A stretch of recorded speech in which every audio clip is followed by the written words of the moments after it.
Alec is on an adventure to try to get me into Irish whiskey. I don't think it's gonna happen, but tonight we get a RedBreast 12.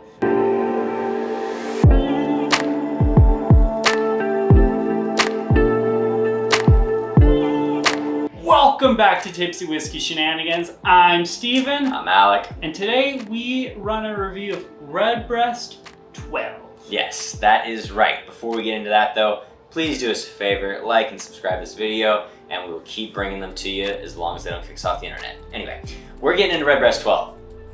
That's right. Yeah, we'll get kicked off one of these days. One of these days. But yeah, RedBreast 12-year-old. So this is a triple distilled Irish whiskey, 12 years old, single pot still, and it is 40% ABV and around $65-ish here in Arizona. I think I got all those stats right. I think those are the stats. Those, yes, he's got the age, date, everything. We're good. Yeah. But we're talking about an Irish whiskey that you're getting outside of the normal Irish whiskeys. This isn't Powers. This isn't Jameson. This isn't the Irishman. No, we're getting into something that's a little bit higher up there in proof, price point, and deliciousness overall. I mean, maybe not proof, but price point and age for sure. Well, I don't know. Definitely not. I don't know of any Irish whiskeys you can get at cask strength, but this one you can.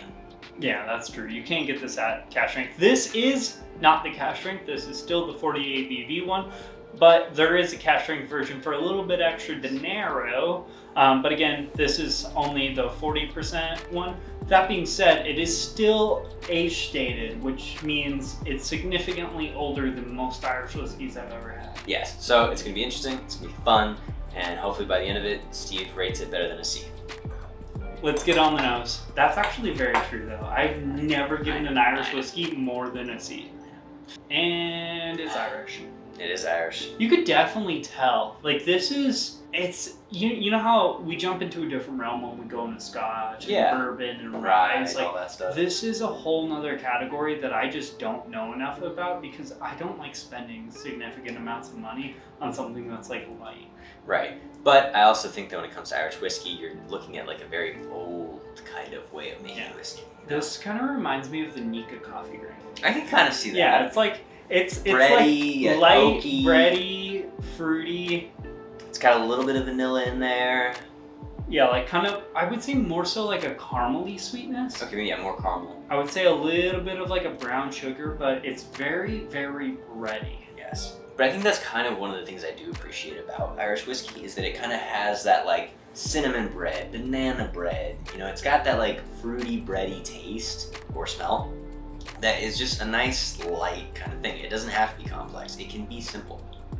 There's a note that I got on the Cad finished Arizona Distilling Co., the Copper City, that I'm getting on this, just very, very like subdued version. It's that like dried apricots. Oh, okay.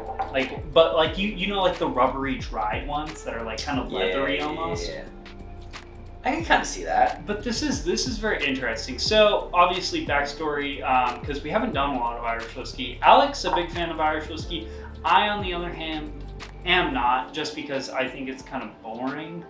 But so far on the nose, this is definitely the most interesting Irish whiskey I've ever had. There's hope. It's a little like earthy. It's dry. It's not like, but it's not like drying on the nose where it's like, you know, when you take something on the palate and like zaps all the moisture out in your mouth. It's kind of like dry, as in like dried fruits, oaky, earthy. It's not like, it's not super rich and vibrant. Or well, it's like rich, but rich in like the earthier, darker notes. Yeah, I can see what you're kind of saying. Yeah. But it also has like a nice body to it as far as the aroma goes so far. It's not something that you can kind of just like take a whiff of and then it goes away super, super quick. This one actually lingers, you know, you're able to get a lot out of it, and I think that's a good thing. Yeah. I'm just getting that like, it's like that bready brown sugar dried apricots. Almost like kind of like a apricot like jam on toast. I can see that. It's not a bad idea. But let's go ahead and get on the palate. Yeah, again, my mind is just instantly going to like kind of like one of those blue tin sugar cookies, like the little buttery cookie things. Yes. Yeah, so it's like a buttery. Like what you get on the airplane. Yeah, buttery cookie with like some apricot jam or jelly or Okay. spread. You know what I actually kind of got on here, which was very interesting? was a slight chocolatey note. It's as though you had cocoa. Yeah. No, there's definitely like a slight cocoa. Yeah, it's flavor, not like but it's I not don't- chocolate. It's cocoa. Yeah. Maybe it's just like cocoa beans. Yeah, kind of like that. But it kind of like sits in there and it Yeah. kind of mixes in with that like very bready, oaky flavor, and then it has a little bit of fruit on it too. Yeah, but it's definitely in the background.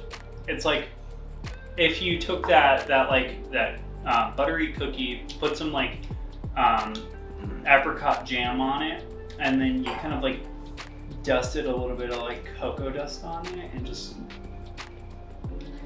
cookies. Now, see, I think the one thing that we differ on is I think you don't like the finish as much, while I actually really like the finish. Because there's something about Irish whiskey where the bread itself has this like weird note that it's bready, but it's super like flavorful bread. It's almost like fruitcake. It goes, for me, it goes a little like leathery. You think it goes leathery? Yeah, it's like a leathery fruit bread. Like I do see your like fruity bread, but it goes more like kind of like a bready, dried apricots and leather for me. Okay. And again, apricots is like just kind of like that No, there's singular, definitely like apricots. fruity note I'm getting on this. Like Which I wonder if that is kind of like a staple of RedBreast. maybe. I think this is great. It's well balanced, tastes good. Actually, has a finish. It's light, simple, sweet, but this just feels like Irish whiskey well done in my opinion. That being said, how do we grade this? Well, I'm gonna let you give your grade and then I'm gonna give mine. okay. So, when it comes to Irish whiskey, I think that you can't put it in the same realm as Scotch. It doesn't have that price point where you're starting off at somewhere in like the high 20s, low 30s range for like crap. Okay. Mm-hmm. But also, I think that when it comes to Irish whiskey, the higher you go in price, like any other kind of whiskey, it gets better and better.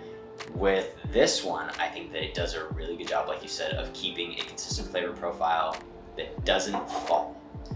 So, with that in mind, at $65, I'm going to give it a B+. Okay, I'm going to give it a B-. And again, that's not on the whiskey in here. I just think it's a little bit about like $15 overpriced. So you buy it for $50. Yeah, 50. I think for $50 it would be a solid pour. Okay. Like if you're looking for Irish whiskey, I just think $65 for this is kind of like, and that might just be my bourbon / rye / American palate telling me what's up, but for me personally, if I'm looking for Irish whiskey flavor profile and I saw this for $50, I would pick this up in a heartbeat. But for $65, I think I'd rather just save my money. Okay. And that's why I'm giving it a B-. But that's a wrap for this video. Please do us a favor, like, comment, and subscribe. We appreciate your guys' support as well as your guys' feedback. Let us know what you guys thought about this bottle, or let us know what you guys thought about this review. Again, we're not super Irish people. I got this for Alec as a gift. Alec's a big fan of Irish whiskey. I not so much. So that's obviously kind of my grades based off of my own profile, my own palate.